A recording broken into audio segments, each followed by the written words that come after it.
Ain't got anybody work like overnight tonight that needs to go? No? All right. So these two gentlemen in the front, they're off, so That would be position 7 and position 8, Your Honor. Kelvin Green and Calvin Bailey. No, just one. just take Telvin Green. Green.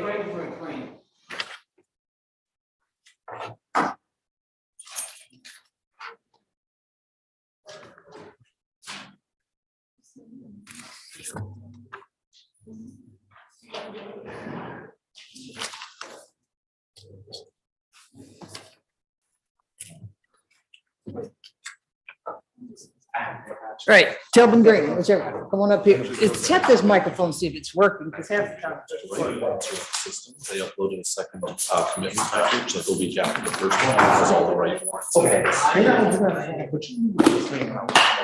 the first commitment package has the wrong ones, but there's a second commitment package that has the right ones. And I called to kind of the day we were talking and said that was missing the case, won't screw up anything with the other ones. Okay. We just need to decline that. It's the one ending in 9. Just want to make sure. I appreciate it.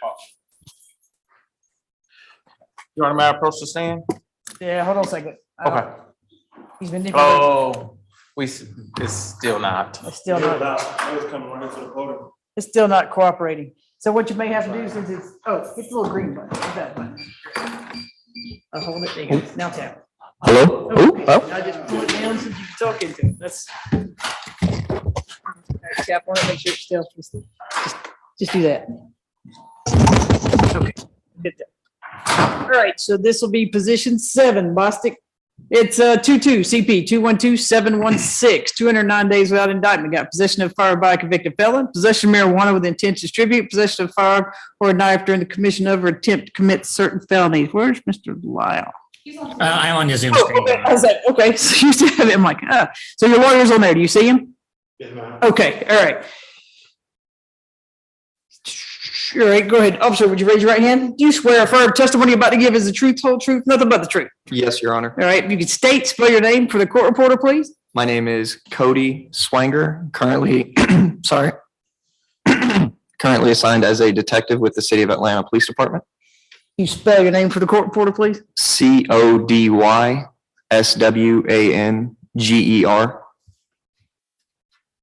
Officer Swanger, where are currently employed?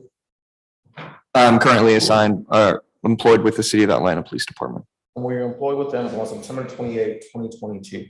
Yes. And how did you become aware of Telvin Green? So me and my partner, we were assigned on the Apex unit, which is the Atlanta Proactive Enforcement and Interdiction Unit. On that day, we conducted a traffic stop in which Mr. Telvin Green was a passenger inside the vehicle. Conducted the traffic stop for having an expired tag that expired on 9/10/2022. During this traffic stop, there was a odor of marijuana coming from the vehicle.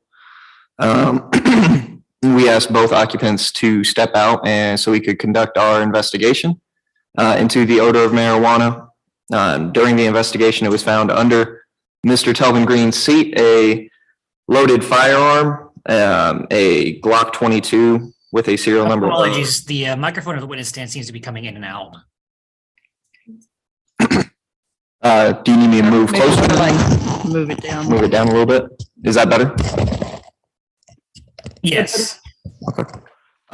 So under Mr. Telvin Green's seat was a black Glock 22, serial number Adam George Robert 370. In the glove compartment was 15 grams of marijuana along with the digital scale. And in the center console, there was an additional amount of marijuana. Mr. Green was shown to be a convicted felon with 42 arrest cycles, with his most recent conviction being felony shoplifting in DeKalb County as of 3/4/2022. And how much did the marijuana weigh? So there was 15 grams in one bag that was located in the glove compartment along with the digital scale, and then 2 more bags in the center console that had 2 more grams. So I believe it was approximately 19 grams total. And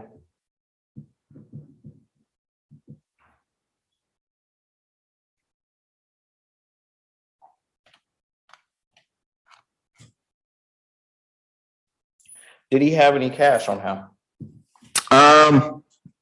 I can't recall the specific amount. I believe we allowed him to keep the amount of money that he had when he went to Fulton County.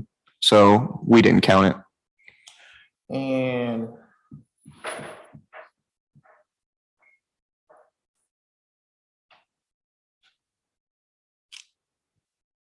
what is your training in regards to illegal narcotics?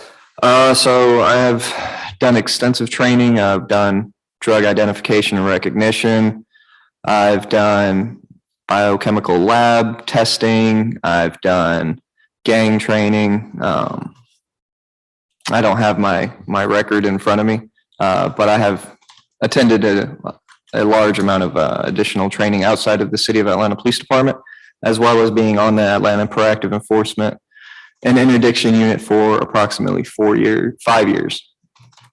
And why did you assume that the substance that was in the bags was marijuana? It is consistent with my knowledge, training, and experience to that time, the odor, the appearance.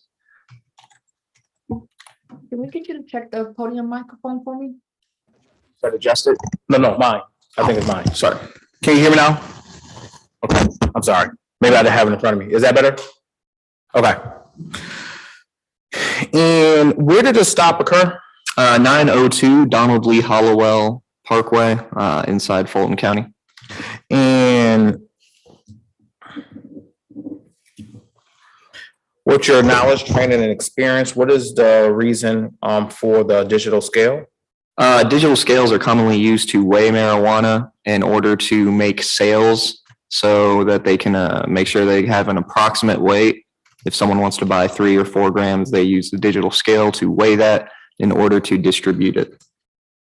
And how was the marijuana packaged? Can you go from the different areas? And I know it's 2 different areas. How was it packaged in the center console? How was it packaged in, I believe, the glove box? Separate packages inside the center console and a larger bag inside the glove compartment. This can be used, commonly used. They would sell the smaller baggies, and then the 15 grams, they would then separate that into additional bags to make further sales. Where was the gun? Under Mr. Telvin Green's seat. It was handed to him during the beginning of our traffic stop, according to him and the driver, Mr. Asefi.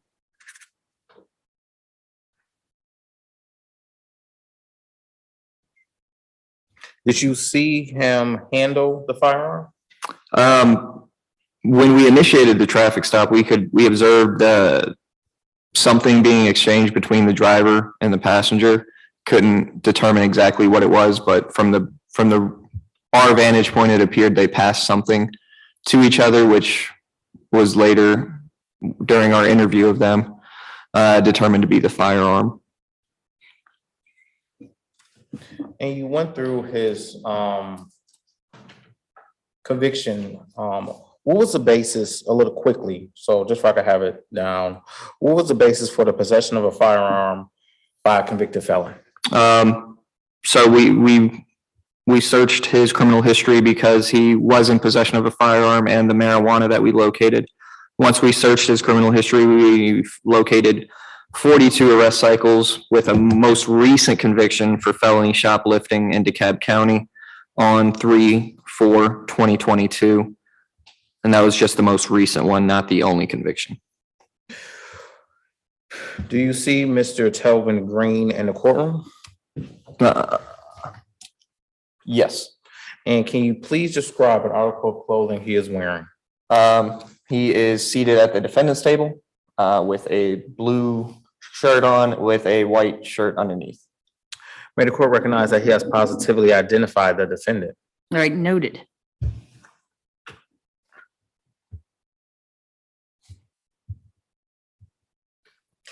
What is the process, for APD once illegal narcotics are seized during an investigation? We take them to the Atlanta Police Annex located at 3493 Donald Hollowell, and they go through additional testing. But that is at the end of our chain of custody. We bag it and turn it in, and that is the end of our chain of custody. And was that done in this case? Correct.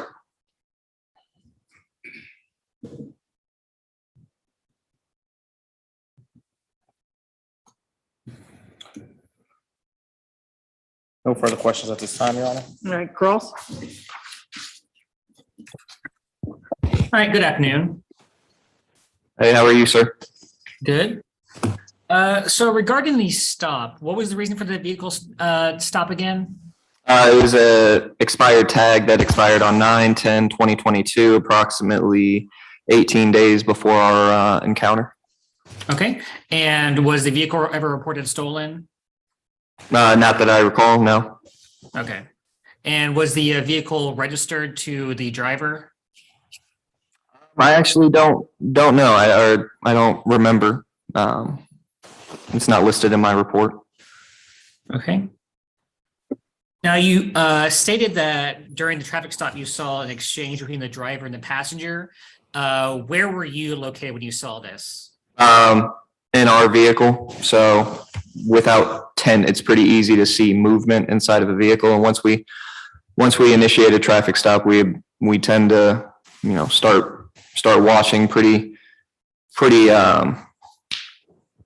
hard. I don't know the best way to say that, but we start intently watching to make sure they're not, trying to throw anything out of the car or do anything. So we start watching pretty hard to make sure that they're not doing anything. And when we were watching, we observed an exchange of something. Okay, and so you were in the driver's seat at the time? Yes. Your police vehicle, okay. And was the dash cam on? I believe so. And you said, what was the tinting on the windows like in the defendant's vehicle? Not very tinted. Okay. Enough for me to be able to see through. All right, and what was the approximate size of the item transferred between the driver and the passenger? I can't attest to that.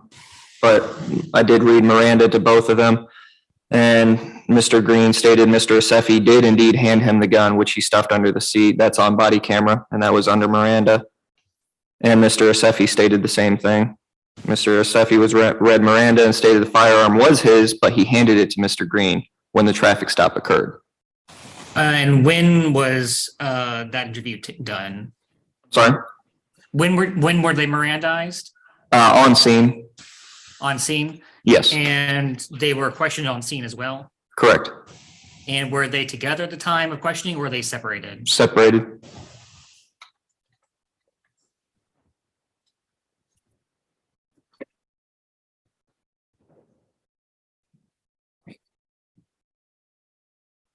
So exactly where under the seat was it located? Was the gun located under the front of the seat, near the rear of the seat? Front of the seat to where you could get it from the front position. All right, and did you ever see Mr. Green bend over towards the bottom of the seat? Just movement in general. A lot of movement after the exchange, the clear exchange of some item. He continued to move around. So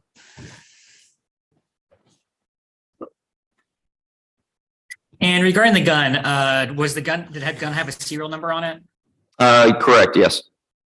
And was it registered to anyone in particular that you're aware of? We don't get that information back when we run these, when we run firearms. Okay. And were any fingerprints taken from the gun? Negative. Was the gun reported stolen at any time? No, not at that time.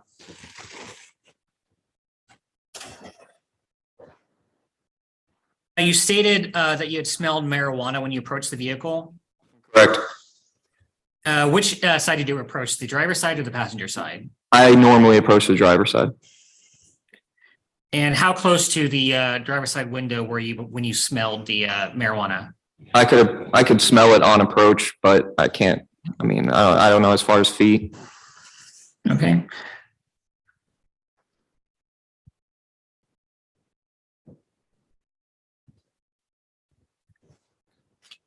And when you searched the car, did you receive permission by the occupant? Excuse me, did you receive permission from the occupants to search the vehicle? Negative, I didn't need it. And regarding the glove compartment, was the glove compartment locked when you searched it, or was it unlocked? I believe it was unlocked.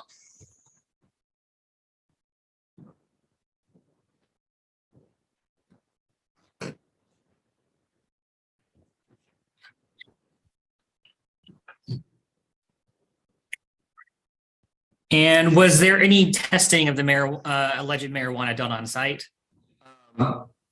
Yes, as stated earlier, it's sent off to the GBI for further testing, but our chain of custody ends at the Atlanta property annex. We send it off to get tested, and that's the end of our interaction with the suspected marijuana. All right, and was Mr. Green searched? Yes. And other than a small amount of cash on him, was anything else found? Not that I recall.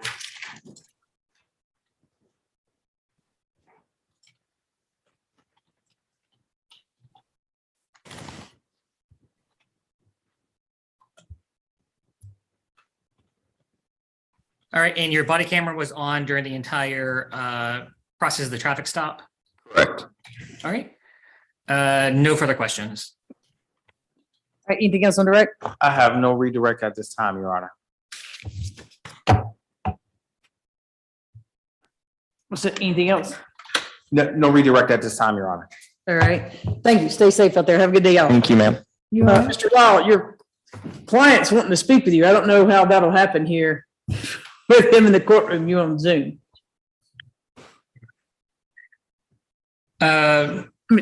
Sir, is it something relevant to this case, or you just wanting to chat with him because you haven't seen him? I spoke with him yesterday. Hold on a second, Mr. Lyle. He said he spoke with you yesterday.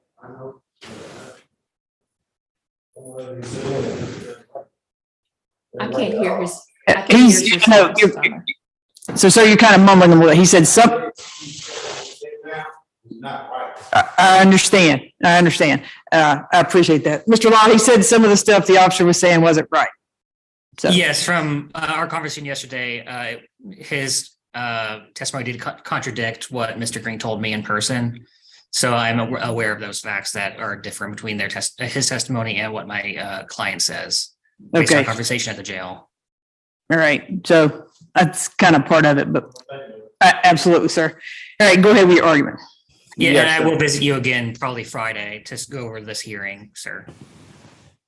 All right, go ahead, Mr. McCullough. Yes, Your Honor. I just would like to let the court know that he had the marijuana in his direct area. It was in a glove box right in front of him. It was in the center console right to the left of him. Also, the gun was seen being passed to him. He handled the gun, and then it was right in front of the passenger seat where he easily could access it, Your Honor. The officer was able to go ahead and check his history and determine that his most recent criminal conviction for a felony, and he placed that. And also in regards to the marijuana, he did have a digital scale with the actual marijuana, and the officer went into detail in regards to why and how the digital scale is used, and also how in traditionally the drugs are sold, Your Honor. I ask that you find probable cause for all charges before the court. Mr. Lyle. Yes, Your Honor. I would request the dismissal of the possession of firearm by convicted felon and during commission or attempt to commit certain felonies, as the officer stated that he was able to see that something was passed to Mr. Green and that the gun was under his seat, but he didn't say that. I especially asked if he had seen Mr. Green reach under the seat or put anything under the seat. He just said general movements were in the vehicle and nothing saying he was actually going down to touch the weapon or was in possession of the weapon at the time. Mr. McCauley? Yes, Your Honor. Passing of the gun was seen. Nothing else was passed. The officer said he actually saw it and it was within his direct grab area, Your Honor. As not only was it seen by the officer, the gun being passed and him handling the gun, it was in between his legs and through, when he was Mirandized, that he actually did say that the driver passed him the gun. So, Your Honor, I believe it was sufficient evidence to see that he actually knew he was being passed the gun. He had possession of the gun. He placed the gun underneath the front seat, Your Honor, and it was within his direct grab area. All right, I'll go ahead and find probable cause on all three counts. He has a $25,000 good bond as of March the 27th. Do you want to be heard on bond, Mr. Lyle? Yes, Your Honor.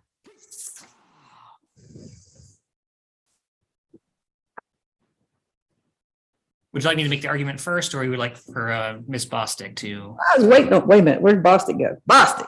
I'm here. Okay, nope, wrong guy. Green, extensive history, repeat offender. 43 prior arrests, 9 arrests for probation violations, 4 FTAs, 16, 16, 18, 18, 3 misdemeanors. Like the defense attorney, not defense, the officer said he has a couple of theft by shoplifters are his most recent. 21, 22, he's currently on probation for a theft by shoplifting sentence in 2022 for 3 years. Couple of entering autos, theft, terroristic threats, 2017 obstruction. Nothing further. All right, and Mr. Law, it looks like on here, and there's an active warrant out of DeKalb County. Not sure if that's still good or something you've handled before, but it just pops up on the Odyssey. Go ahead, I'll hear from you. All right, Mr. Green is age 28. He was born here in Georgia, lived here his entire life. His mothers and his siblings live here in Atlanta as well at the address listed on the booking sheet, which is Campbellton Road Southwest in Atlanta, Georgia. I'm in contact with his mother and his sister and have been throughout this entire case. So he does have good family ties to the area. He helps feed the homeless through the YMCA in Campbellton Road. He does have some image issues. Even though he has a substantive criminal history, we're asking for a reduction in bond to $20,000, as he has been since September in 2022. So it's been a good 6 months he's been in the jail at this point. 209 days without indictment. Go ahead, Mr. McCauley. Yes, Your Honor. We are concerned in regards to the criminal history that he do have, Your Honor. We are concerned that he actively was passed a gun and handled a gun during the time of the traffic stop, Your Honor. He had direct access to the marijuana that was in the vehicle, Your Honor.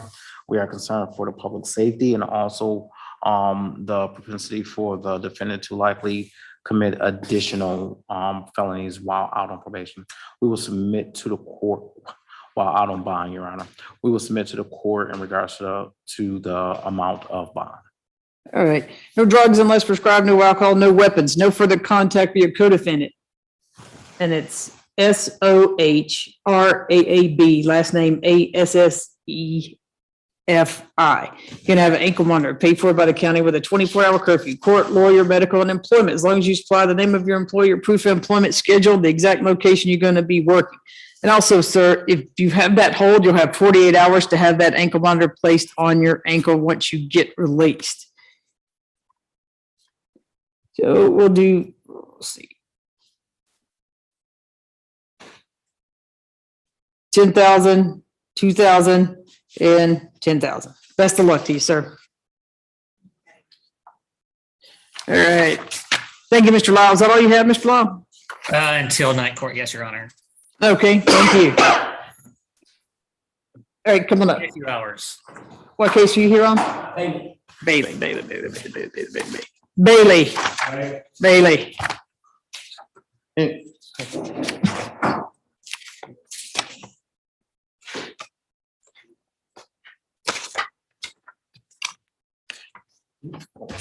You want to come back for a quick moment, officer?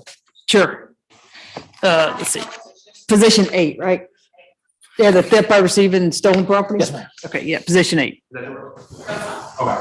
Is Mr. Fortis here?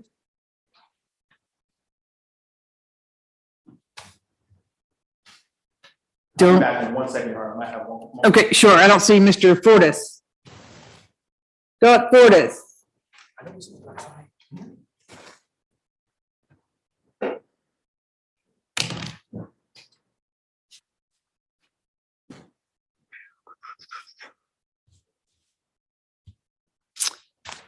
Let's see. Ta-da.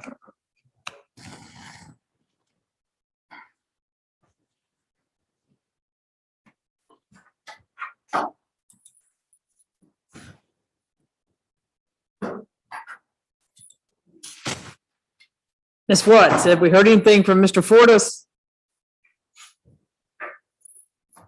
I have not, Judge. Let me try to reach him out. That, through, give me one moment. Your Honor. And position number 9 is Officer Smalls. Officer Smalls is not here. Position number 8 is Officer Tabor. Officer Tabor is here, just to let you know that, Your Honor. Right. It's the same defendant, but I just want to let you know that Officer Smalls is not here. I reached out to my office. We are trying to get in contact with him as of right now. Let's see. Well, Mr. Fortis, so you represent him on another one? You represent him on the other case? Yeah, I represent him on this tonight. Okay, let's see. I talked to Mr. Portis, he told me you're representative on this change. And then he's not here. Let me see. Let's see. I think it's- Sure. Wait a second, we'll see it.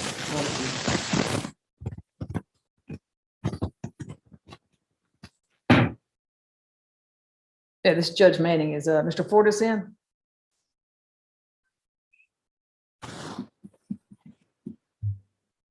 He is supposed to be here in court.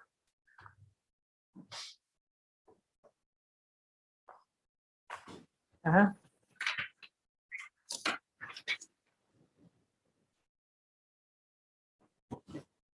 He's double checking with him to see if he has to be in court.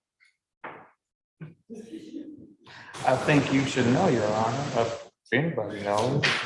What's that? I think. Calvin Bailey.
Squared away. They're checking to see if he's supposed to be in court. I guess they don't trust me. I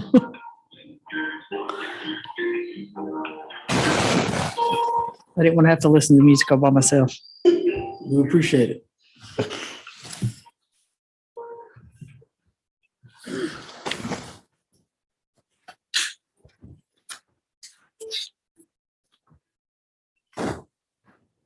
Judge Manning, I sent you a chat, on Teams.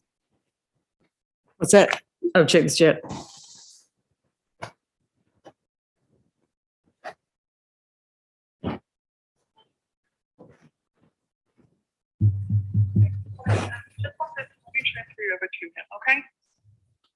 Okay. Well,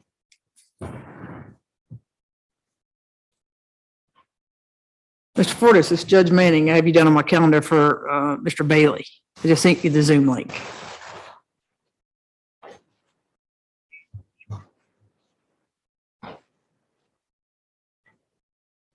It's a prelim and a bond.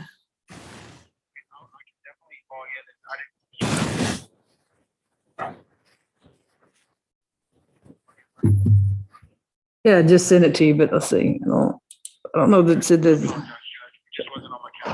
That's okay. Yeah, I just sent you the Zoom link. It was from like another email, another case. Okay, thanks. No, don't worry. Don't worry about it. Don't worry about it. Yeah, you ain't gotta worry about that. You can just jump on. When he gets here, he said he only did an entry for the purpose of bond, but there's no limited entry of appearance that I see. I didn't. I'll take a look, Your Honor. There, he's logging on now. And Your Honor, while we're looking at that, position number 1, Ingram. Okay. And that case was presented to the jury on Friday, and I just found out that it was true billed. See, I don't even see who the lawyer is on that one. Tyrone Walls. He's on 2. Is he on 1 and 2? He's on 1 and 2. I do have the officer here for position number 2. Okay. So position number 1 was indicted. Mr. Walls, are you online? No, he's not. So, Mr. Fortis. Yes, Judge. So, Mr. Fortis, I was looking. I don't see it. I see just an entry of appearance by you. I don't see a limited entry. I don't know if I looked at it. I don't know if they styled it as an entry. I mean, as a limited entry, but I do have a copy of the bond motion. But either way, we can waive prelim and just move to the bond issue. Okay, then this officer can be excused? Yes. Thank you. All right, you can just sit there if you want, I guess. I'm That's doing fine. that. So, Mr. Bailey, he's just going to waive your prelim on this position and just go with a bond hearing. As of March the 7th, you had a $58,000 good bond. So this is 22 CP 214077, 157 days without indictment, theft by receiving stolen property, driving, fleeing, attempting to elude a police officer, driving hit and run, duty of a driver to stop or to return to the scene of an accident, driving while license suspended or revoked, giving false information, failure to have a license on person, and the old seatbelt violation.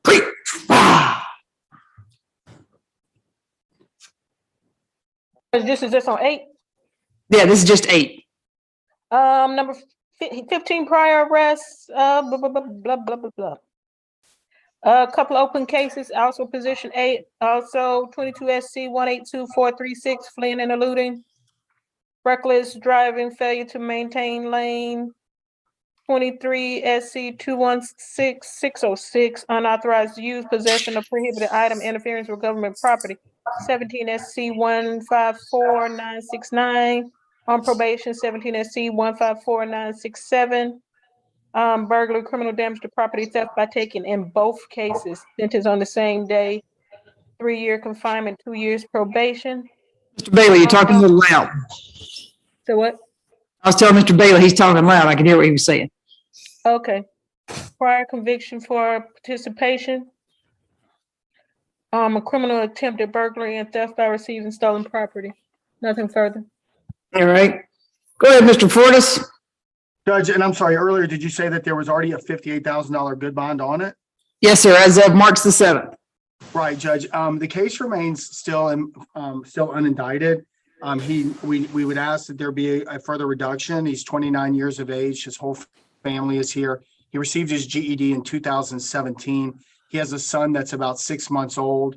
Prior to his arrest, Your Honor, he was working at a furniture recycling company. He also did roadside assistance for an automotive company. Judge, just happened to be a situation. I don't want to get too much into the facts, but he was basically had borrowed a car from a friend of his, and I guess the car came back stolen, and so he was pumping gas. An unmarked patrol car was boxing him in. He didn't realize if they were police and or if it was a robbery that was getting ready to happen. So therefore, he did try and get away at that particular point in time. He was apprehended and arrested. Looks like he's been in since November of last year, I believe. And so we would ask the court to consider cutting the bond in half. All right, what says the state? Yes, Your Honor. As we are aware that the officer did address him at the time, and Mark Eunice was shortly there on the scene, Your Honor. So he was aware that it was police officers shortly after they did arrive to the scene, Your Honor. Also, while he was doing this, he did actually hit another vehicle, did cause damage to that vehicle, and did not get away because the vehicle was damaged such to a point that it was not drivable, Your Honor. We are concerned that he has this current fleeing or attempting to elude a police officer, and he also have a pending fleeing or attempting to elude. If he is approached by officers, that means that he appears that he will not comply with their actual instructions, Your Honor. We're concerned for the public safety because with the fleeing and attempting to elude, he is put in the public safety highly because it is multiple people that was actually in a gas station. And we are concerned if he will actually return to actually face the charges, Your Honor. We will refer to the court in regards to the amount of bond. Judge, one last thing. He's been in now going on about 6 months without indictment, number one. Number two, even as the ADA alluded to, marked cars eventually did come to the scene. But when everything kind of unfolded, it was unmarked cars. They didn't identify themselves, and Mr. Bailey didn't know at that time. Now, eventually, yes, marked vehicles did appear on scene. We're aware of that. And then he was taken into custody. But before all of that, when all this was kind of going on, the reality of it is that Mr. Bailey didn't know what was going on other than, obviously we see on the news all the time, people sliding into cars, people getting robbed, whatever the case may be. So that's what initially started it. But then marked cars did come onto the scene. And that's why we think that cutting the bond in half would be reasonable, given the fact that he's been sitting in now for 6 months, can't make the bond, and it's All right, so I'm reading this. It says, let's see. Officers working in over capacity was able to confirm that it was the correct vehicle and it was stolen. So I put the vehicles in the driver's seat. They conducted a takedown, exited the patrol cars. Mr. Bailey put the transmission in reverse, rammed Atlanta Police Patrol Vehicle 34234, nearly striking Officer Wright. He then proceeded to put the put the transmission in driver he put it in drive, I guess, and nearly struck that officer, ripping out the fuel pump. He was not utilizing his safety belt as he tried to flee between the pumps. He slammed into another vehicle and continued striking concrete poles. Okay, and also, Mr. Portis, if I need you to sign this waiver of a prelim. You have my permission to sign, Your Honor, if that'll be sufficient. Okay, can you give this to, maybe you could instruct your client, like, kind of. Mr. Bailey, all we're doing is waiving the prelim, Thanks. probable cause, not the bond. So if you could sign that, I'd Thank recommend you, you. John. All right, so we got no drugs unless prescribed, no alcohol, no weapons. 1 second. And he's gonna still live in Fulton County? He'll live in Fulton County. All right.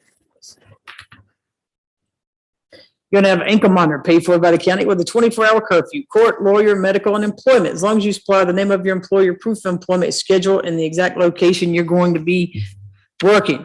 Also, no driving unless this bond is modified. So you can only drive unless a judge modifies this bond. Shall get 10,000, 20,000, 10,000, 1,000, $500. And then the last two, failure to have license on person and seatbelt, that'll be UJR through the jail. 10,000, 20,000, 10,000, 1,500 to UJRs.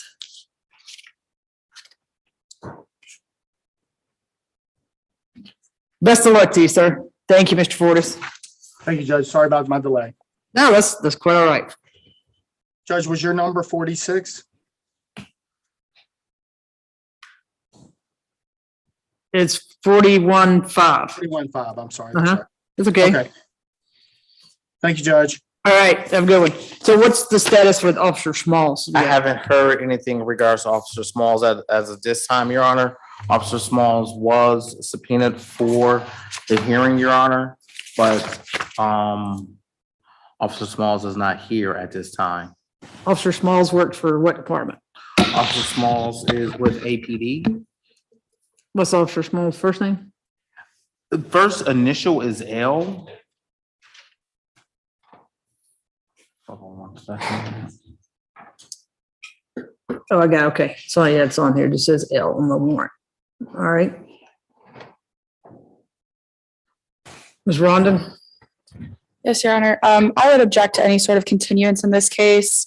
As stated, Officer Smalls was sent a subpoena. He has not provided any sort of reason or excuse for him not appearing today. He's no called, no showed, and I would ask for the charges against Mr. Bailey to be dismissed for one of prosecution. Right.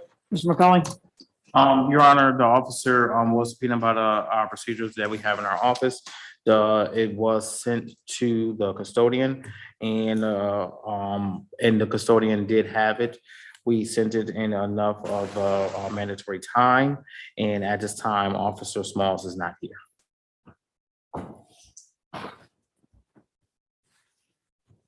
All right, we'll allow one reset. We'll address bond, but it'll be one and only one reset. How long do you need to make sure the officer gets subpoenaed? Can I have at least 2 weeks, Your Honor? Ms. Watts? Yes, Judge, we can do either May 8th at 1 p.m. or May 15th. Those both Mondays? Yes. Ms. Rondon? If I could check my calendar. Sure, absolutely. We'll still address bond right now, Ms. Rondon, if you like. Awesome. And will the order reflect no more resets? Yep, one reset. One reset, let's see. Ms. Aaron, one reset only for officer to be subpoenaed. May 8th is Okay. fine. May 8th is fine, Ms. Watts. Was that 9 a.m. or 1 p.m., Your Honor? 1 p.m. Thank you, Ms. Watts. You're welcome. May 8th at 1 p.m. Right. Well, we've heard his criminal history, but it's 23 CP 216609, 157 days without indictment, entering an auto or a motor vehicle with intent to commit a theft or a felony, criminal trespass, damage of property, theft by taking misdemeanor. And this allegation, I think this happened in November of last year. Yes, November of last year is the actual incident date. Go ahead, Ms. Rondon. Yes, Mr. Bailey is 29 years old. He is a lifelong resident of Atlanta. He does have a good address on file. That is his mom's residence, and he would be able to stay with her. He has family here to include his one son, who is now about 9 months old. He has attained his GED, and he was employed prior to his arrest. He was working 2 jobs, one at a furniture recycling and one doing roadside assistance. Mr. Bailey currently has a $12,500 good bond. I would be asking for that to be reduced to about half, bond not to exceed $7,000. Mr. Bailey has been in custody since November 2022, so about 157 days, although this incident did occur in 2021. We'd be asking for the bond to be cut. Yeah, correction. I think I said of last year, but it was November the 29th of 2021. All right, what says the state? Your Honor, what we are concerned about is we have a case in which it was the entering of auto, Your Honor. At the time, we are unaware if anybody was in the actual vehicle, Your Honor, but we are concerned that somebody could have been in the vehicle. We are concerned in regards to the defendant who has a long criminal history. And not only the long criminal history, Your Honor, he actually has another open case before the court. I'd like the court to take that into consideration of if the defendant would commit additional, the concern is the defendant will commit additional felonies, Your Honor. We will defer to the court in regards to the All right, no drugs unless prescribed, no alcohol, no weapons. Stay away from 12 Honor Avenue in Atlanta, Georgia. No further contact with John Bryant. You're gonna have an ankle monitor paid for by the county with a 24-hour curfew. Court, lawyer, medical, and employment. As long as you supply the name of your employer, proof of employment schedule, and the exact location you'll be working. 4,000, 4,000, and 1,000. Best of luck to you, sir. And see you on May 8th at 1 p.m. Thank you for having signed that, Ms. Rondon. All right, what we got next?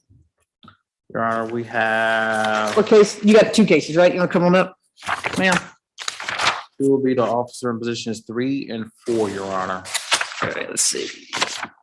You want to bring out Gary and Holder? Come on up. We'll do Gary and Holder first. Your Honor, they are co-defendants in regards to the same case. The state will request that we have both defendants up at the same time. It will be the same. Which other defendant? It's Terrence Fonfield. All right, you can bring them both, Terrence Fonfield. Now, Terrence has a couple other cases. Yes, and that is a different officer. Positions 5 and 6, Your Honor, is Officer Jeffrey Rickberg. And he has an approved leave, Your Honor. All right, Mr. Earl, if you want to come up here, we can hear, well, here, while they bring him out, you can have a seat. We'll hear on positions 5 and 6. So it's 22 CP 212416, 221 days without indictment, burglary in the second degree. Position 6 is 22 CP 212417, Terrence Fonfield, 221 days without indictment, burglary in the second degree. Go ahead, Mr. Earl. So Judge, I just found out that I had these cases over the weekend. Oh, okay. So welcome. I'll take Holder over here. Yeah, I haven't had access to Odyssey because for whatever reason, my computer's glitched out. So I'm trying to get that fixed. Simply put, since the officer's not here, I haven't had an opportunity to review these two cases anyway. So I mean, I guess they'll ask for one more reset. How long do you need on 5 and 6? I could, as soon as, I'm trying to get the Odyssey thing worked out, but I could probably try to use an internal computer for the time being, but I should be prepared by the end of the week as far as that goes. Do you need a continuous on the other case too? No, I spoke to Mr. Font. Just 5 and 6? Yes, Judge. All right. But So I what need a do you moment need? just to get a little bit of information. Yes, Your Honor. His leave is up, I believe, on Monday, Your Honor.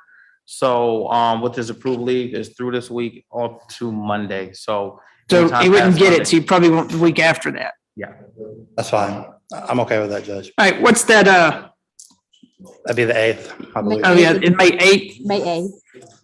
1 p.m. also? Yes. All right, May 8th, 1 p.m. Does that work, Mr. Olaf? Yes, Judge, thank you. Which case is this one for? This is position 5 and 6, reset for Monday to May 8th at 1 p.m. That's because officers on approved leave.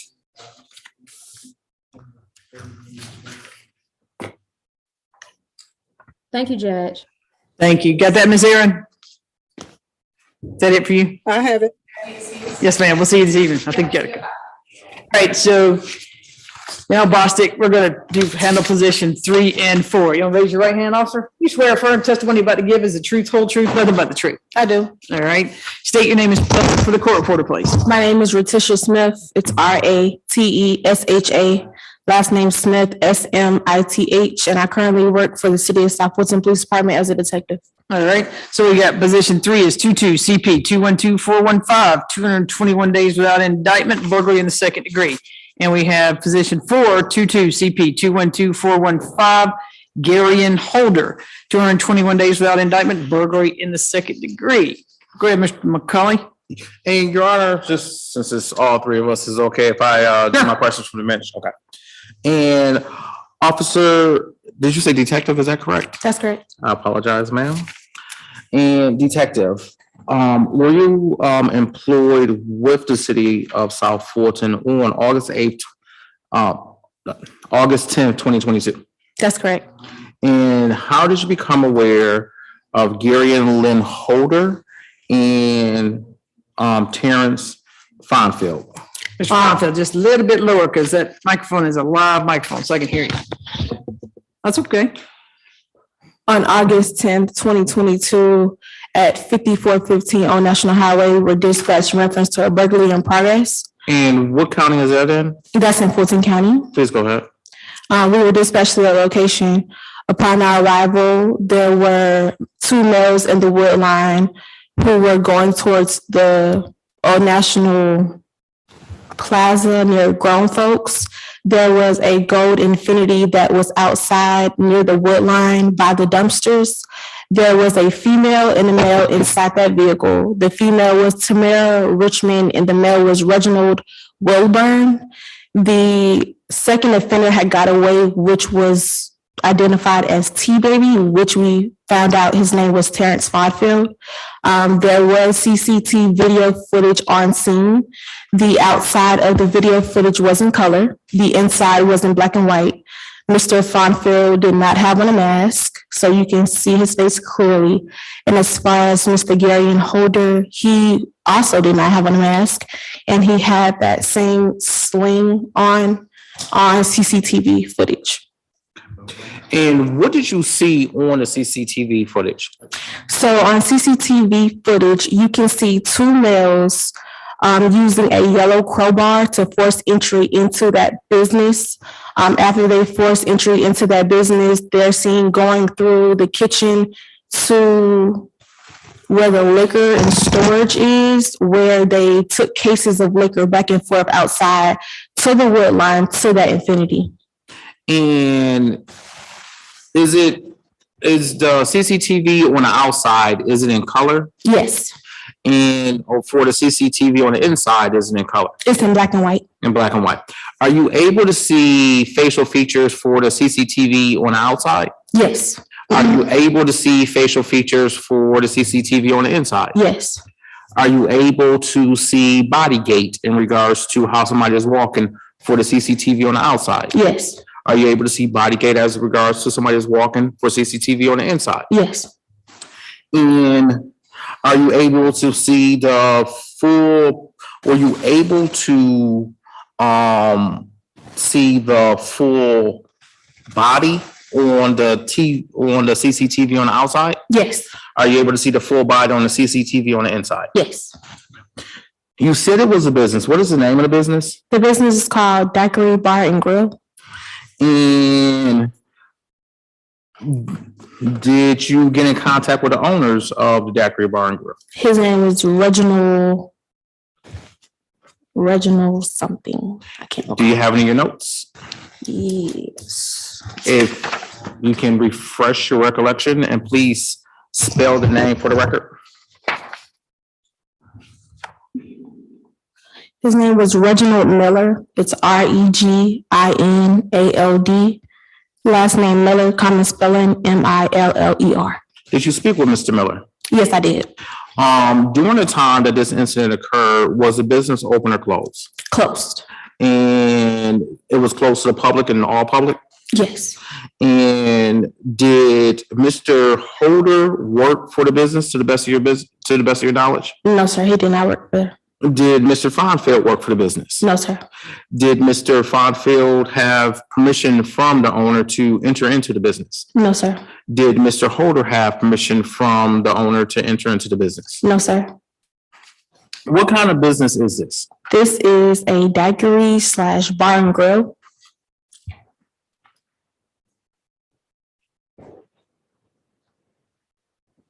Were you able to identify the Mr. Holder and or Mr. Fonfield after reviewing the CCTV? I was not able to identify them yet. I later identified them at Camelot. And can you please tell me how you were able to identify, let's take it one at a time. How were you able to identify Mr. Holder as the person who burglarized the business? So Mr. Holder, we're very familiar with him because he lives in Camelot. He's known as the mechanic. That's his nickname. What is Camelot? It's a condominium. Okay, go ahead. It's right next to Old National Precinct. So we're very familiar with them and those condominiums. So he's always out there fixing on people's stuff out there. And he has that sling on his arm. So that's how we're familiar with who he is. And as far as Terrence Fonfield, I'm sorry, we had no knowledge of who he was. He was just known as T-Baby, but we later identified him as Terrence Fonfield and identified him by his dreadlocks, his mustache and beard. And on the CCTV, are you able to see his dreadlocks? Yes. Are you able to see his beard? Yes. Are you able to see his face completely? Yes. Are you able to see it on the outside CCTV? No, you see it on the inside. And is his facial features clear on the inside CCTV? Yes. And do you see Garion Holder in a courtroom at this time? Yes. You can stand up if you need to. Yes. Can you please describe an article of clothing that he is wearing? Mr. Holder is wearing a blue jumpsuit with a white undershirt with a mask, sitting next to his attorney. And just because we have two different males in regards to here with blue jumpsuits, in regards to the position of the table, is it in the middle or the far He's left? sitting in the middle, directly in front of me. May the court recognize she has positively identified the defendant? Noted. I was looking, their lawyers both have beards, glasses. They got to go by the tables, right, Your Honor? And do you see Mr. Fonfield in the courtroom at this time? Yes. And can you please describe an article of clothing that he is wearing? Mr. Fonfield is wearing a blue jumpsuit with a white undershirt. He is light-skinned complexion with a bald head. And can you please, in regards to direction, how far is he, to the right or to the left of you? He's to the far left of me, sitting next to his attorney with glasses. May the court recognize that she has positively identified the defendant? Noted. Were you post-certified during this investigation? Yes, sir.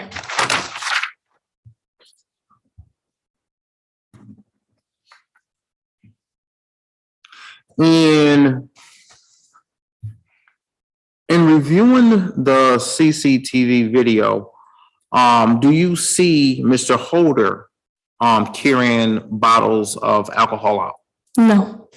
Do you see Mr. Fonfield carrying bottles of alcohol out? Yes. Okay. Where was Mr. Holder during this time? He went into the business and then an employee came in and he ran out. Because at first he was a lookout. So he was standing outside of the business and then he went in for whatever reason and then he ran back out once the employee saw him.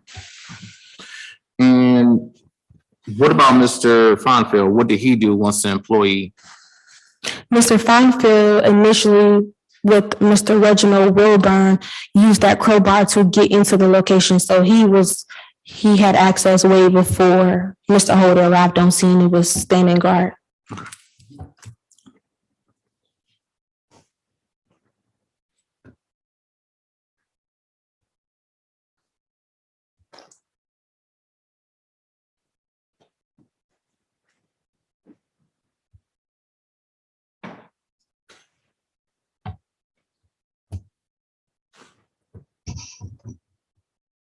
One moment, Your Honor, please. Okay.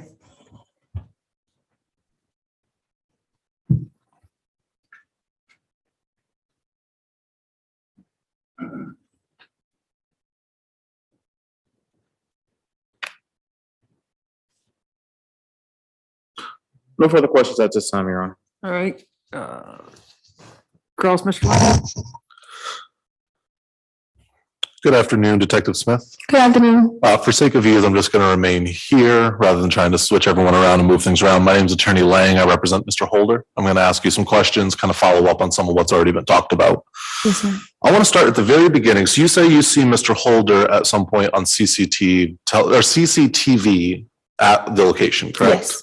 Where is the camera that you see him on? Is it in the front of the building, the rear of the building? It's the rear of the building near the dumpster by the wood line. Okay, so it's rear near the dumpsters. Mhm. There was a little bit, I got a little confused with the direct testimony, so I want to clarify. You said 2 males forced entry to the building and went and stole some liquor bottles, correct? Yes. You're not saying that Mr. Holder was one of those 2 individuals who broke into the building, correct? No, he was Those not. 2 individuals were Reginald Wilburn and Terrence Fonfield? Correct. Mr. Holder was not. He was not. Okay. What door did they enter the building from? Terrence and Reginald, Correct. You said That they same- made that same door? that same door. Okay.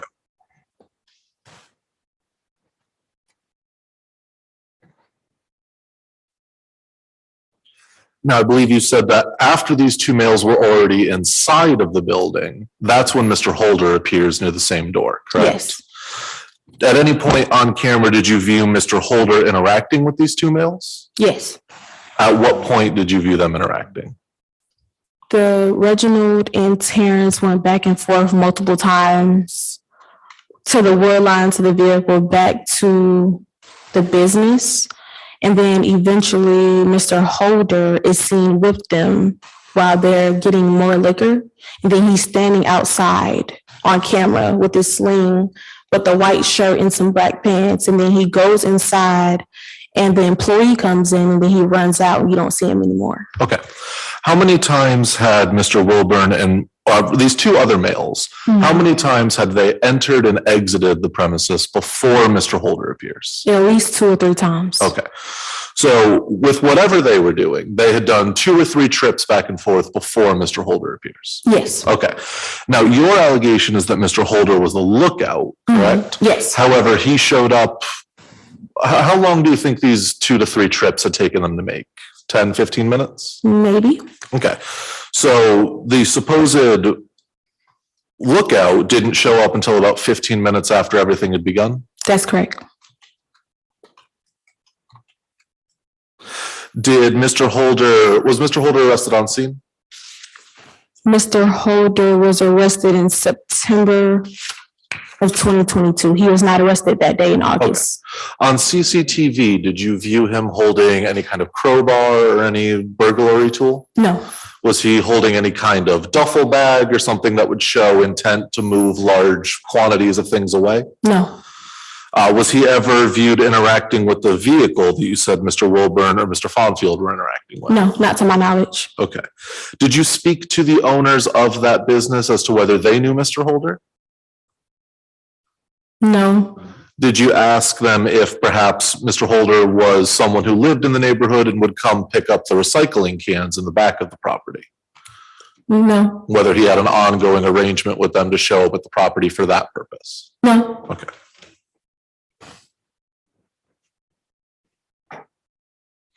Do you know whether when Mr. Holder was arrested, any contraband related to this business was found on his person? No. Okay. Now, I know you said a couple of times you saw him interact with Mr. Wilburn or these 2 other individuals. What was the nature of that interaction? Did they stand outside talking for a couple of minutes? Was it a passing word? It was in passing because you can see them running back and forth inside and outside. Okay. Do you remember if they shook hands, any kind of greeting or interaction as though they knew each other? No, On that CCTV footage, did the 2 males appear relieved? Hey, you finally showed up. no, Okay. Did they seem to know who this person was at all? I can't advise. I'm not sure.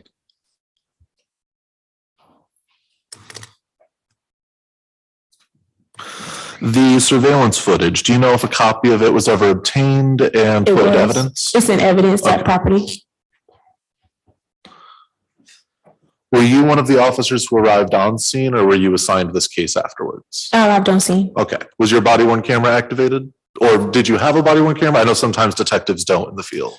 I can't recall. Do you know if any of the other officers on scene would have had their body cameras? I believe Officer Curtis had his camera on. Okay. And standard procedure would be if his body worn camera was on, any video would be uploaded online for future use in this case, Yes. right? Okay. Did you speak with I think you said Reginald Miller was the owner of the facility? Did you speak to him about whether he had prior knowledge of any of these three individuals? I asked him if he knew any of the suspects or did they work for him, and he advised no. Okay. Did you show him photographs of these people in order for him to make that determination? He's seen the video footage. Okay. Are you aware of whether he has ever identified any of the three males as, yes, these are the individuals who are involved with my business? No. Okay.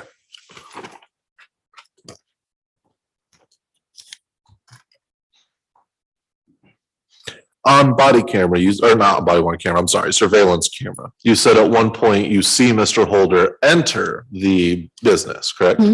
Where does he appear to be moving once he gets into the business? So he's at the back, he walks through the back door. What room does he walk into there? So when you come in, it's a kitchen where you wash dishes. So yeah, he came in to that point and he didn't get far. And then he ran back out. Okay, so he gets in near the dishwashing area? Yes. You said then a employee of the business comes in, correct? Yes. Does it appear there's words shared, or There's no sound. are you able to see if either of them speak to each other? No. Okay. Mr. Holder sees this person and leaves the business? Yes. Okay. All right. I have no further questions, Your Honor. All right, go ahead. Good afternoon, Detective. Hello. My name is Brian Olive. I represent Mr. Fonfield here. Between these two, they've gone through a lot, so I don't really have a lot of questions for you. So what day was Mr. Fonfield placed under arrest? September 16, 2022. Is that the same day of the incident? No. Okay, who placed him under arrest? CID, the Criminal Investigation Division. I'm not sure exactly which detective, but one of us did. Okay. And do you know if they were wearing any body worn cameras or anything at the time of the arrest? I can't recall. Okay. Do you know if they interviewed the Mr. Fonfield? He was interviewed. Okay. Do you know that what was said or whether it was Mirandized? He was Mirandized and he did write a statement advising that he committed the burglary to take care of his 5 children and that he had remorse for what he did. Okay, and is this statement in evidence? Yes. Okay. All right, no further questions, Judge. Anything else from the state? Yes. You said Mr. Holder was the lookout. Yes. And looking at the CCTV video, why do you assume that he was a lookout? I assume that Mr. Holder was a lookout because there's currently a burglary in progress with males in and out of a business in the Woodline, taking it to a vehicle that's stolen. You come up to the business and stand guard. You go into the business and then you run back out once you see employees are there. What other reason would you have to be going into a business that you're not employed with?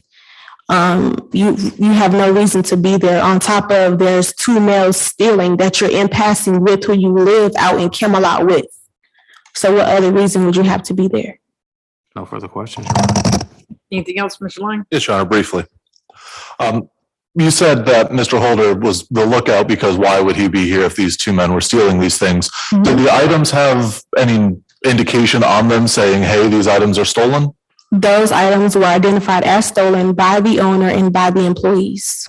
Correct, but I'm saying when Mr. Holder would have been standing near that back door, is there anything signifying that those items have been stolen? Objection, Your Honor. Mine was limited in regards to working as a lookout. He's asking specifically in regards to stolen items from inside of the actual business, Your Honor. Your Honor, if I may, the state asked, why do you think he was the lookout? The officer provided, this is why I believe he was the lookout, and I'm now asking questions to expand upon that information. That's well within the scope of what the DA asked about. It's beyond the scope, Your Honor, because mine was, what was her basis for saying that he was a lookout? She explained it. Now he is asking about specifically inside was items identifiable. That's beyond the scope, Your Honor. All right, rephrased. Anything else? You said that you believe Mr. Holder was the lookout because these items were being stolen and he was there witnessing it. Correct. Was there any indication at that time that those items had been stolen? Objection, Your Honor. I renew my same objection because that is beyond the scope of what I stated, Your Honor. Mine was simply what was her basis in regards to why he was a lookout. And Your Honor, I'm asking questions to expand upon her basis as to why he believes he was the lookout. Your Honor. To say these items were stolen, he should have known this, therefore he's the lookout. What I'm asking about is, of course, as the officer being told these items are stolen, she knows they're stolen. The owner of the business, knowing he did not give anyone permission to remove those items, would know they're stolen. A random individual standing in the back, seeing two males moving items from inside the building to a car, could have just as easily believed that they were employees and that those items weren't stolen. There's no reason whatsoever he should have known these items were stolen unless Objection, there was Your Honor. additional Now the- information, now which the is what I'm defense asking counsel is about. testifying, Your Honor. How could you relate?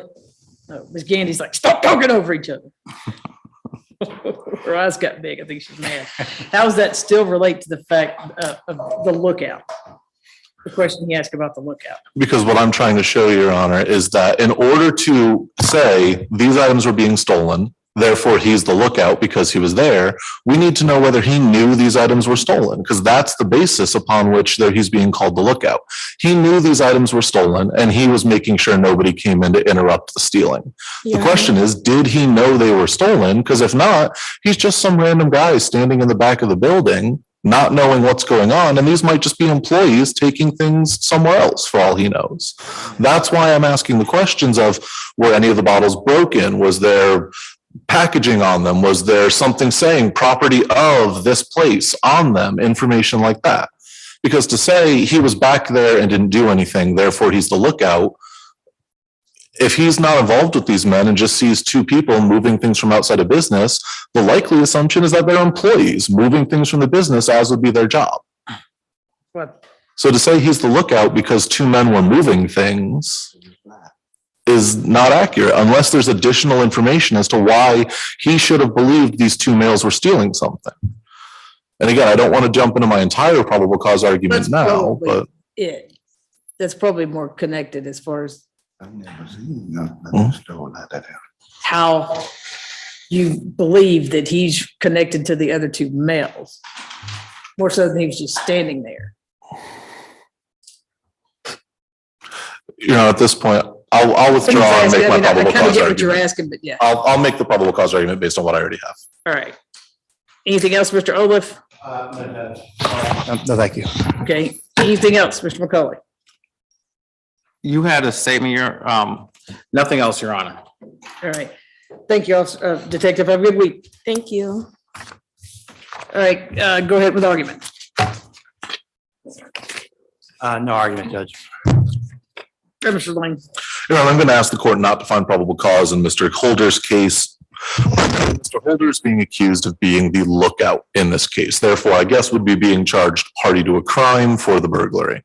There's several issues here. The first being, if Mr. Holder was allegedly the lookout in this case, he shows up 15 minutes after this crime has already allegedly begun, does not appear to exchange any form of pleasantries or words with the individual stealing these items, stands in the back of the property for a few moments, goes inside for all of 5 seconds, and then leaves. There's no information being presented that he was somehow involved in this burglary. Now, obviously, I don't have the ability to call Mr. Miller today. I was not able to subpoena him. However, Mr. Holder has an ongoing agreement with that property where he shows up, removes the recycling. Facts not in evidence. This is argument. Your Honor, I'm providing the information as argument. The court can take it with whatever grain of truth it desires to. Sure.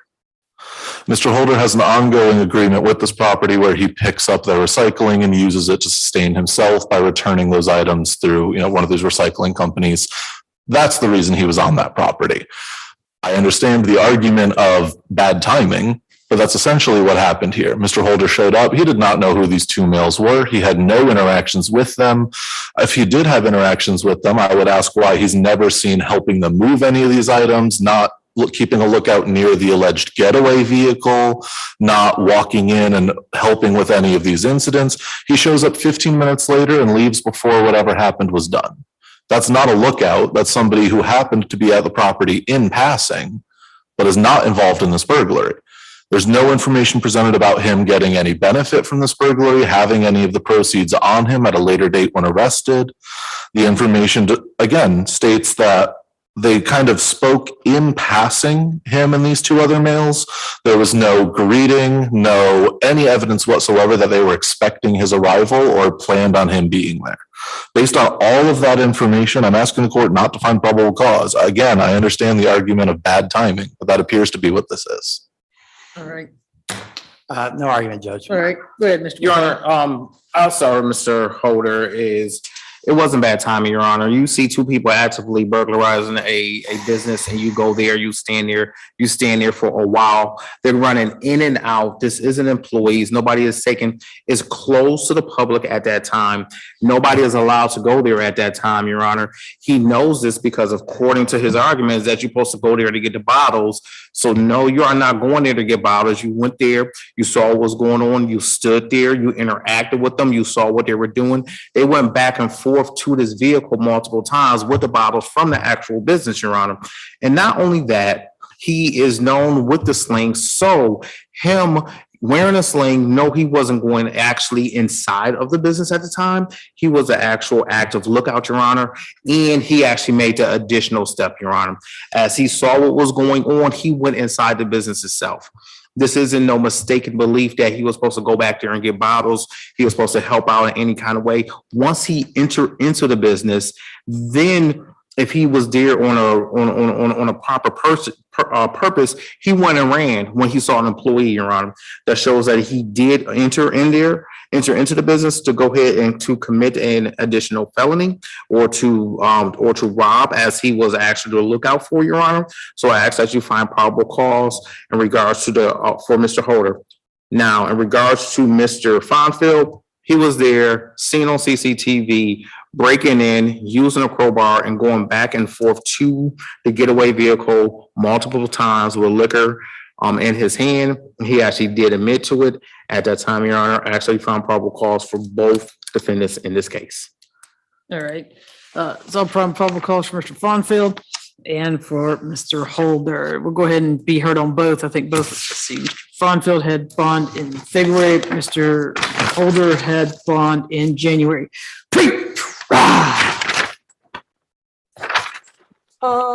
Funfield.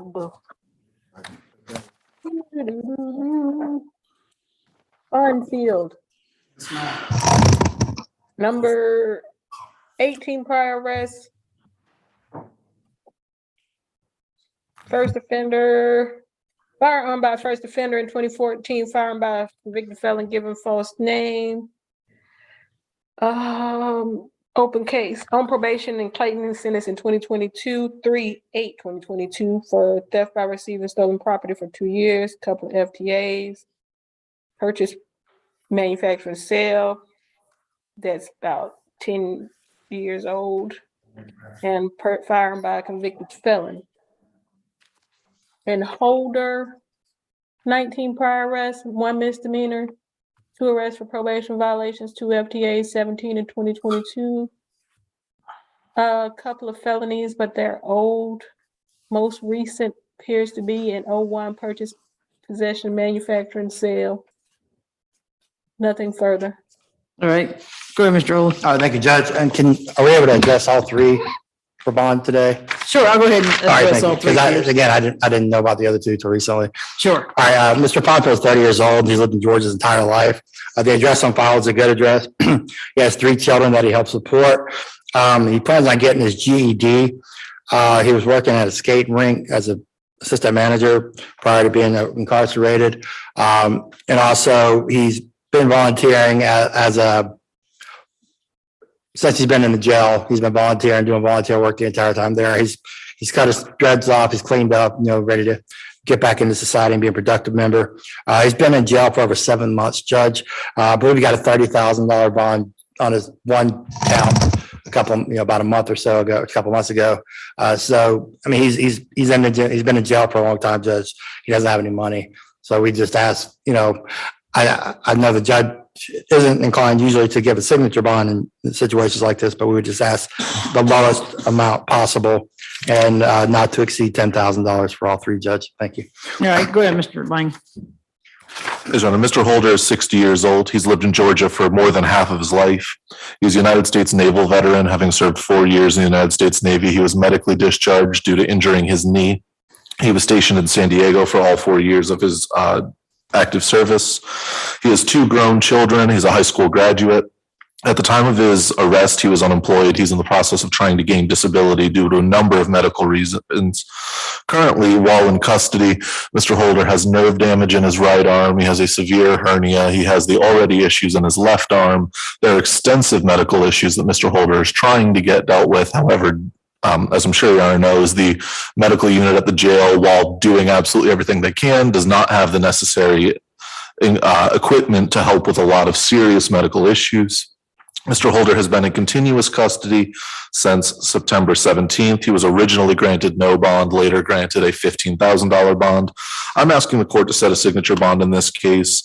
The reason I'm asking the court to set a signature bond is we heard at the age of 60 years old, actually I believe 61, I believe he's turned 61 in Fulton County custody, only 19 cycles, 1 misdemeanor conviction. His last felony conviction was 22 years ago, and it was a marijuana offense.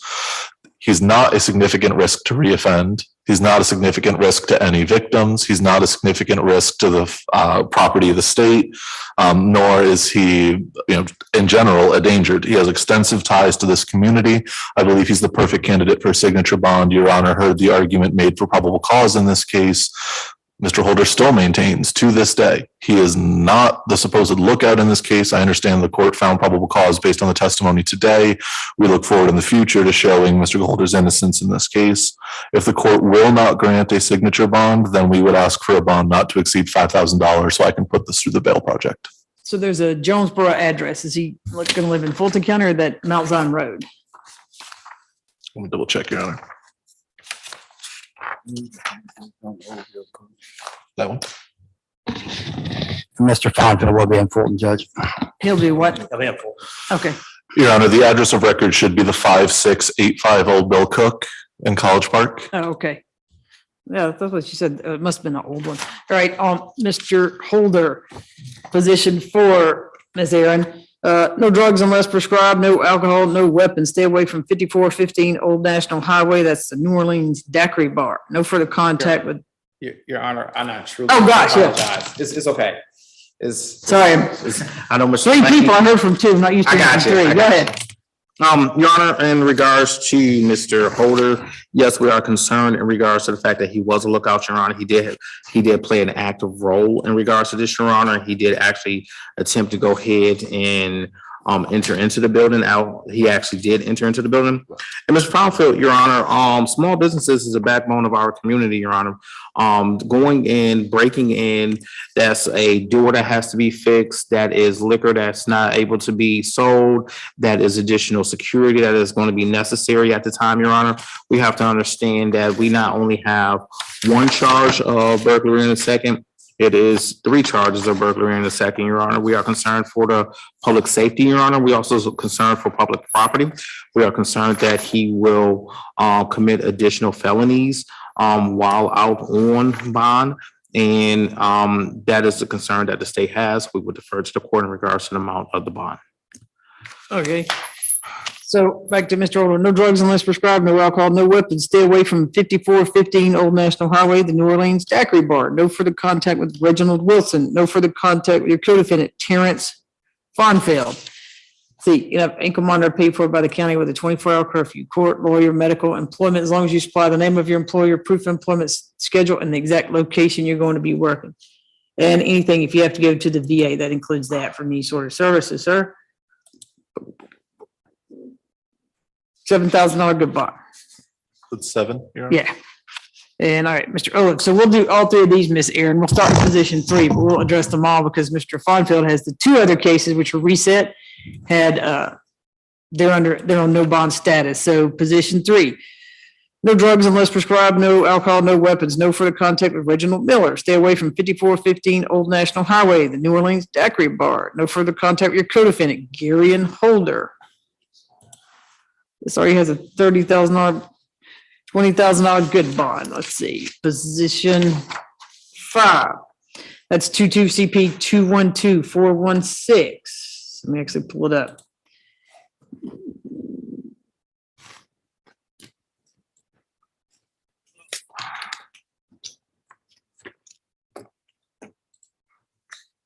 right, that's no drugs unless prescribed, no alcohol, no weapons. You have an ankle monitor paid for by the county with a 24-hour curfew, court, lawyer, medical, employment. As long as you supply the name of your employer, proof of employment schedule, and the exact location you'll be working. Stay away from 6385 Old National Highway. That's Family Dollar. Stay away from all Family Dollars. $20,000 good bond. Sorry, $20,000 good bond. Position 6. 1 second. 6 is 22 CP 212417.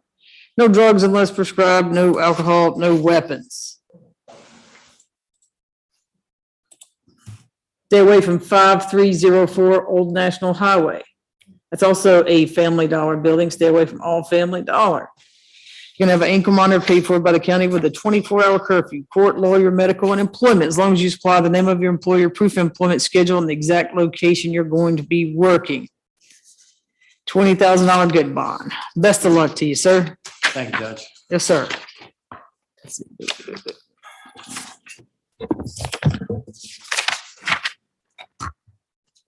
So, Miss Aaron, Yes,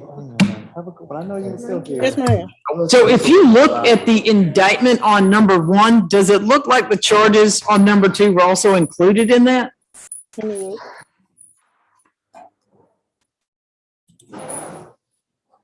Because it kind of, at first I think it may be, but then on there it says, Mr. Lanky was gonna buy those.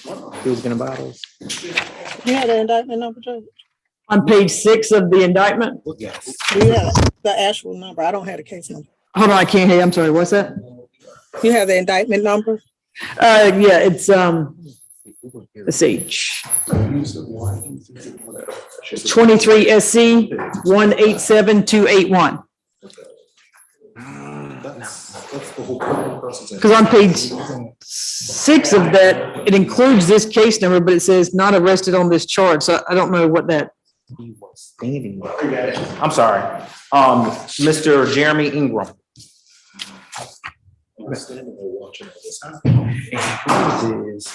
Oh, Mr. Walls isn't here, so come on up. Come on up.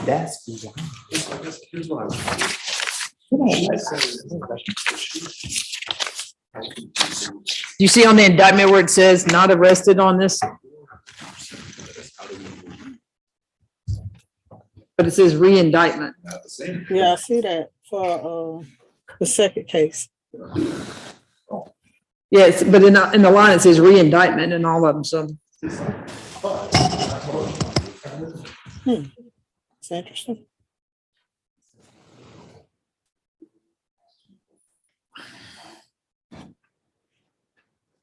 Ms. White said she emailed his email and it bounced back but she left him a voicemail.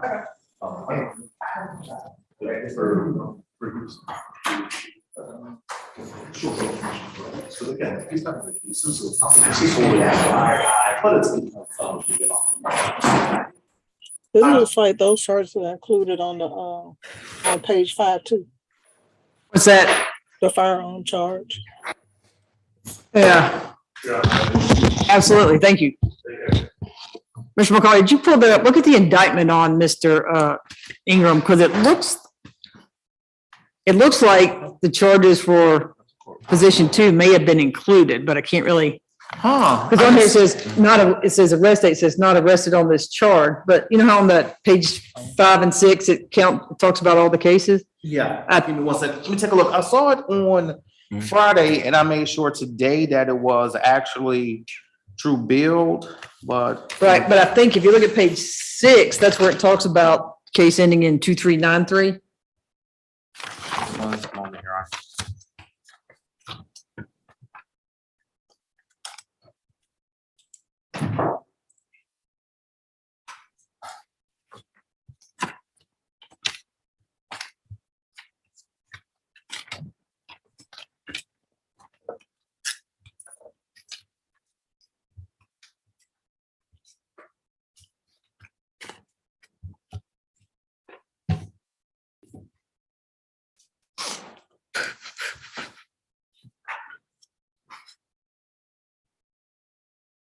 These are charges for Ms. Andrew.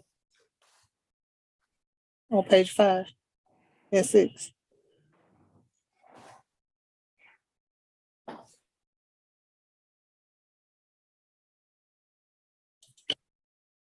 I don't see it. Can I have a moment to go ahead and call? Yeah, because did you look on pages 5 and 6 of that indictment? Yeah. Because it references a case number, but usually, so if it's on there, sometimes it's usually included, but I want to make sure. It is. Give me one moment and I can actually go ahead and give her a call just for, it won't be any confusion because I wouldn't want to.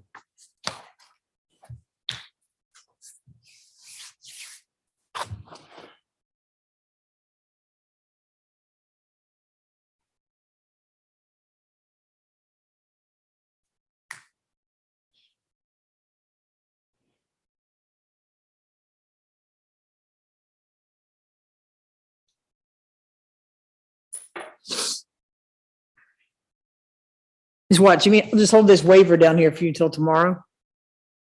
Yes, please. Thank you. Okay.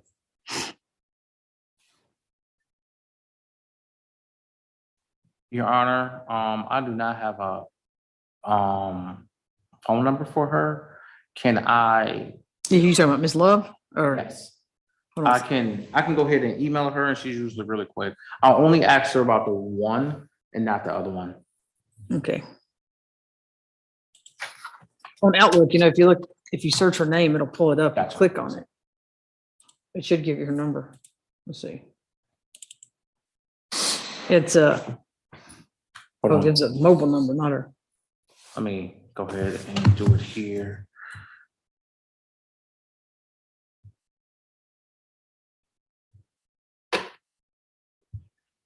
I got it. Let me see if this works, Your Honor. Mm-hmm. May I step out, please? Sure.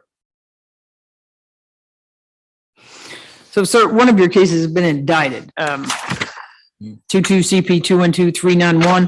Mr. Rawls isn't here. We've reached out to him. The email bounced back, left a voicemail. So we're trying to see if your second case has been indicted also, okay?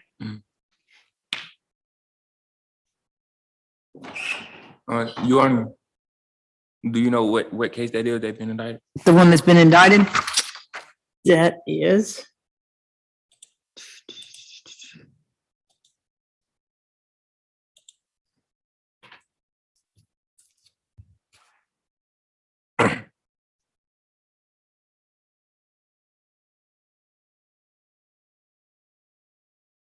That is the aggravated assault on 5/1/2022. And I think there was a co-defendant, Tamaya Andrews.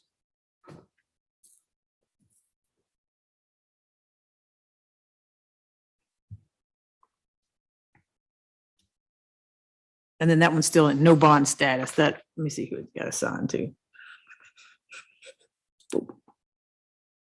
They got assigned to Judge Leffridge.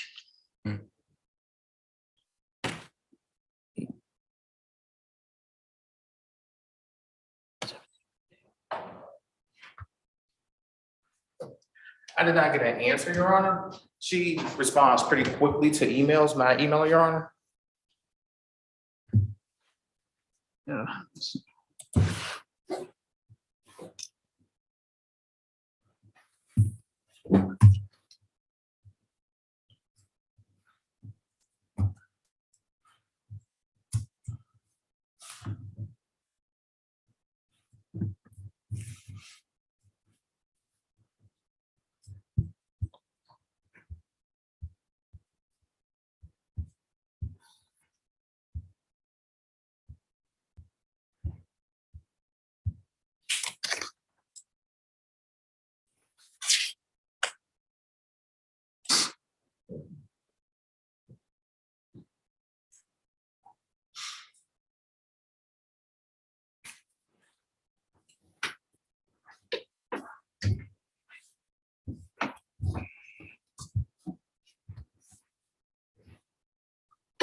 Okay, with the county district attorney's office. Hey, Mr. Hey, yes, ma'am. Give me 1 second. I was calling I actually was one case of the receipt, Jared Kumar. I just want to see.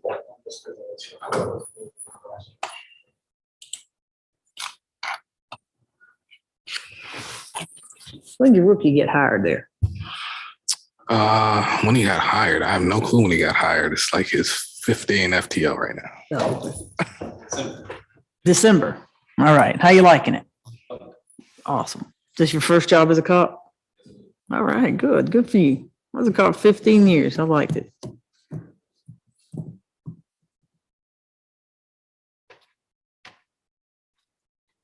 Y'all stay pretty busy down there too. Oh, absolutely.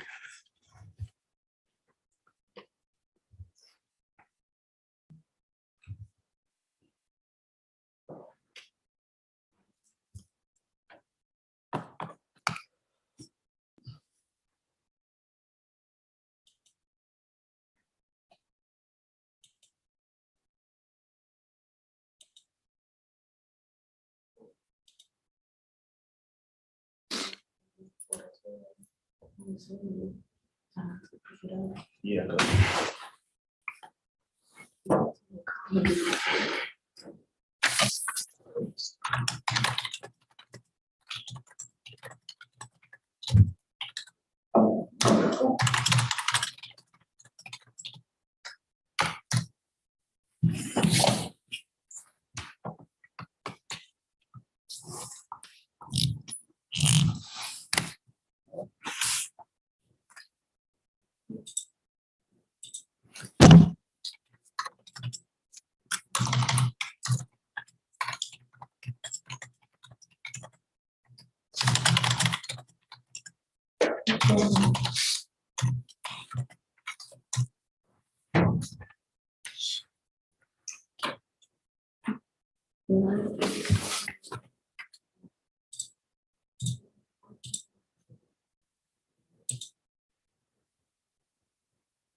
Your Honor, it was not.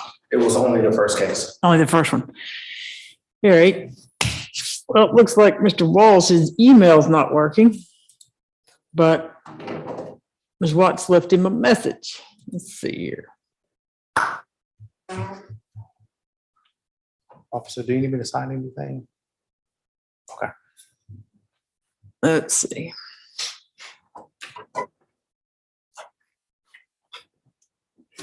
Admitted to the bar in 2021.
Mr. Wall, this is Judge Manning. You're supposed to be in front of me for a prelim for Mr. Jeremy Ingram, 22 CP 212393.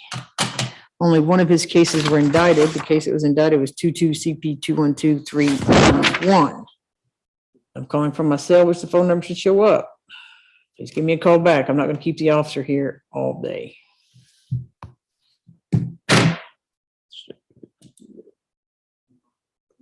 Let's see.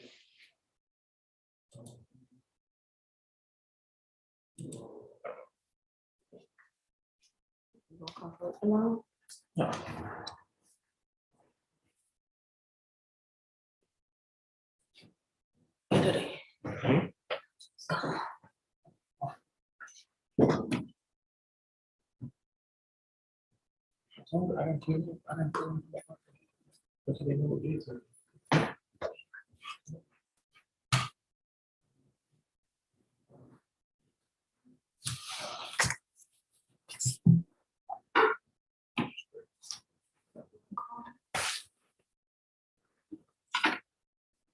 Oh, yeah.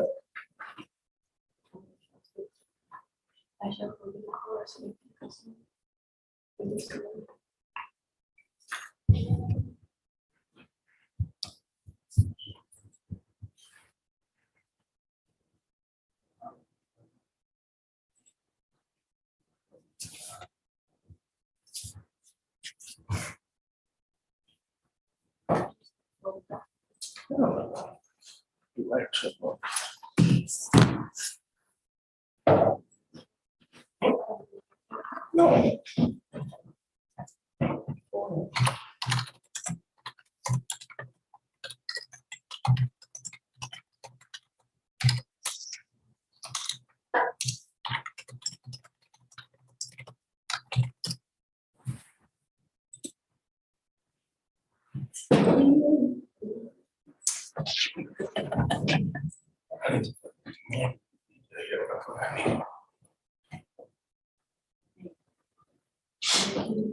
I don't do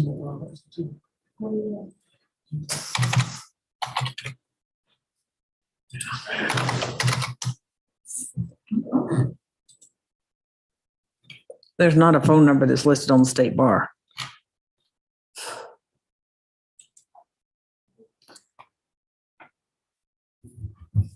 But he was admitted in November 2021. Maybe somebody needs to teach him the rules. I think that will be Judge Manning. Yeah, I mean, you got to have your updated information, telephone number, email addresses.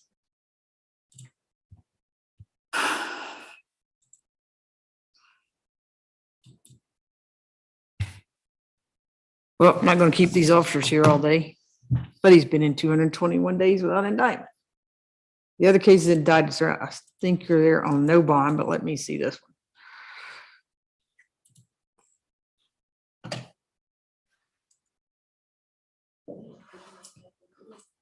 This one has no bond also. As of September. When did you retain him, sir? Hmm? Do you know when you retained Mr. Walls? Mr. Wall? The attorney, Uh-huh. last month. Last month.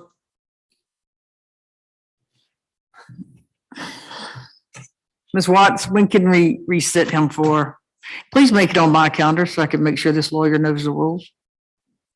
Since he's Oh. brand new. Okay, let me cross it with your calendar to make sure I have yours.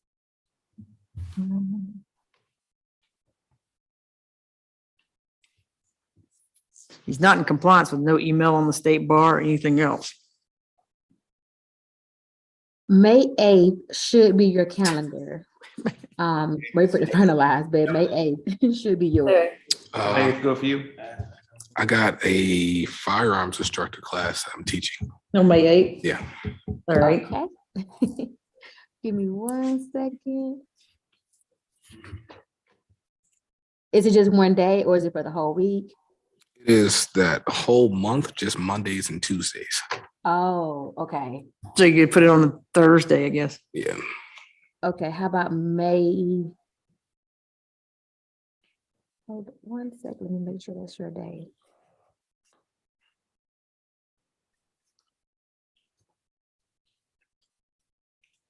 Can we put it, oh, it's a Tuesday, wait a second.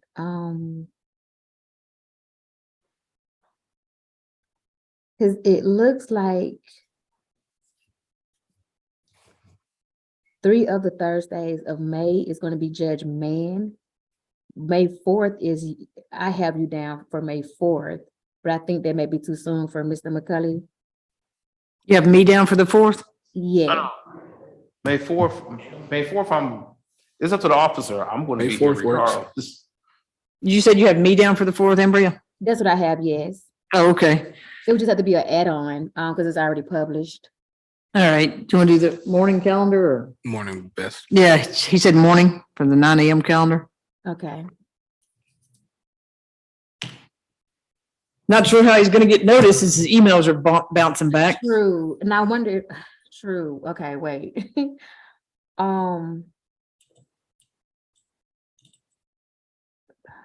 Hopefully he'll call you back since you left a message. I did, and I left my phone number as well. So, Mr. Ingram, if you speak with your lawyer, tell him you got court on May the 4th at 9 a.m. and you had court today. Mhm.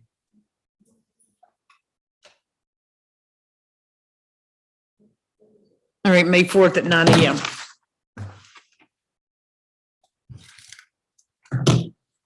That works? Yes, Your Honor. Okay, thank you so much. Thank you. All right, thank you, Miss Gandy. See you in a couple hours. Yes, ma'am. I'll be there. Hey, Ms. Watts, Yes, I'm finna see if he filed an entry on this SC case. I'm sorry, I didn't hear you. I'm gonna see if he filed an entry on this SC case. Okay, Hold on, he did. there's an entry, but I didn't see anything else after. It's that. another case. Thank you, officer. Hey, not on me this time. All right. Nice meeting you. Yeah. Thank you, officers. Y'all both be safe.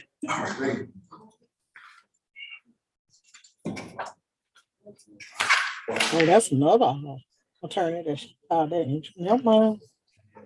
Yeah, both of them have no bond. I mean, he's here for 221 days with no bond.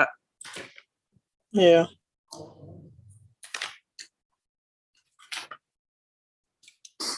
Okay, I'll finish up these last couple of orders and put them in the I queue. don't see anything else on him. I called the 706 number. The email he has on Odyssey, Ms. Watt said bounces back.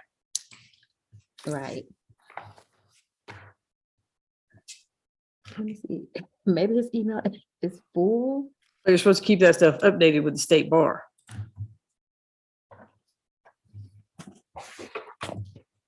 He did one recently in February. Let's see. You see anything, Ms. Tracy? I see a work phone number and a fax phone number. That's the 706 number, right? Yeah. Yeah, that's the one I called. Just went straight to voicemail. And I've called it 3 times and left a voicemail.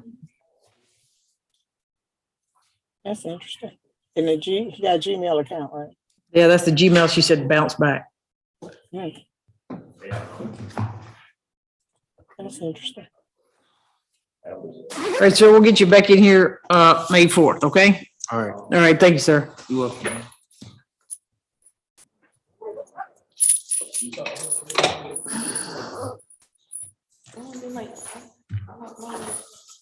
All right, anything else?